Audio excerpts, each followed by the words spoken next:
Kaya ba kayong bigyan ng unli tubig ng maliit na motor na to? Hindi na kayo mahirapan magbomba? Subukan natin yan. So meron tayo ditong tubo na 15 taon na po itong nabakante. Ito po ay dating gripo po. Meron po itong bomba dito na nakakabit, kaso nawala na po. So hindi natin sigurado kung meron pa itong tubig sa loob. So ngayon ang gagawin po natin, lalagyan po natin ng hose ito.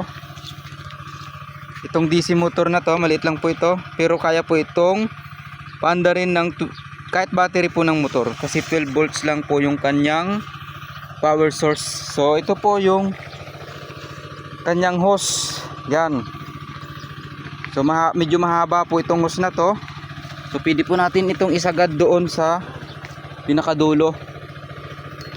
So, subukan natin, ipasok muna natin dito sa may tubo itong hose. Yan, pasok natin. So dapat siguro mga 2 metro ang ating ipasok para maabot niya kung mayroon pa siyang tubig doon. So ngayon, ito pong, so wala pa po tayong battery ng motor dito. Pwede din po ito sa solar setup. So wala pa po tayong setup dito ng solar.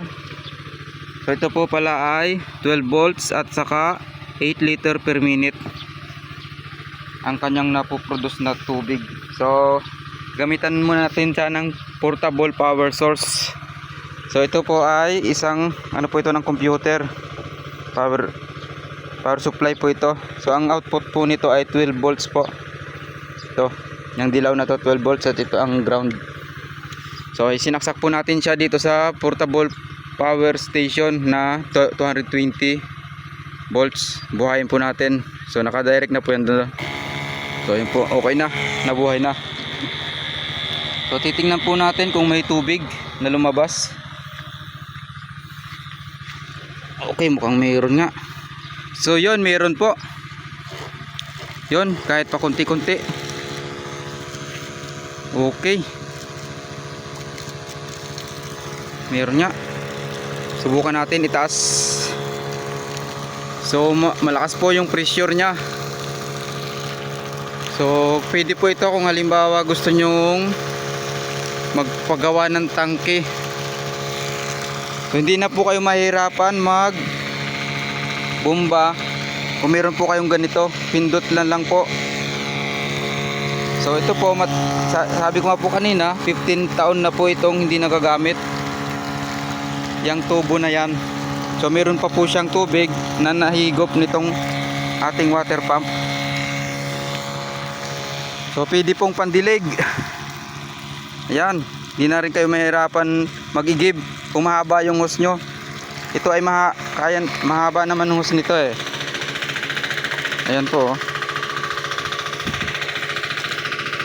oh, pwede pa po nating dugtungan para masubukan natin kung gaano kahaba ang kaya niyang suplayan.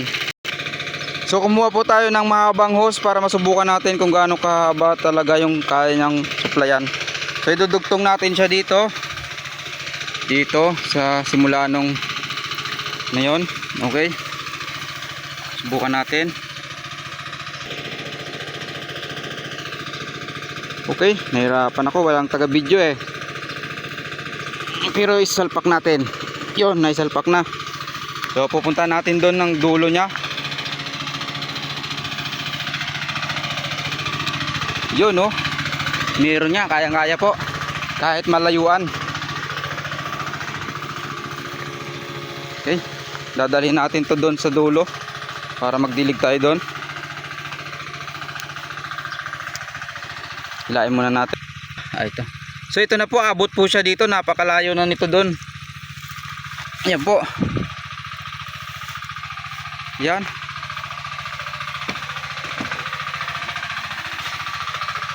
Napakalayo na po, pero kaya niya pa pong suplayan ng tubig yung mahabang hose na to. So ganun po ito kalakas. Simula siya dito. Yan. Kahit tiko na po ito, yung tiko na po kasi itong tubo na to eh. Mahirapan na itong, hindi na po ito matutuwid. Ayan. So basta matagal lang pumalubat yung inyong battery, so magagamit nyo po siya ng tuloy-tuloy. So pwede po ito sa ano, tandaan nyo po, pwede po ito sa battery ng motor. So yun po ang kagandahan nun. Hindi nyo na po kailangan, kung gusto nyo pong magpalit ng malalaking motor, pwede na rin po itong maliit. Okay na po siya. Balik tayo dun sa dulo kung meron pang tubig.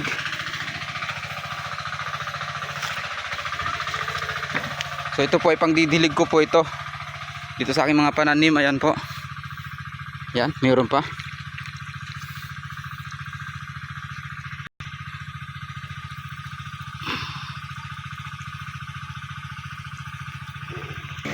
Ito, atakin natin simula dito. Yan.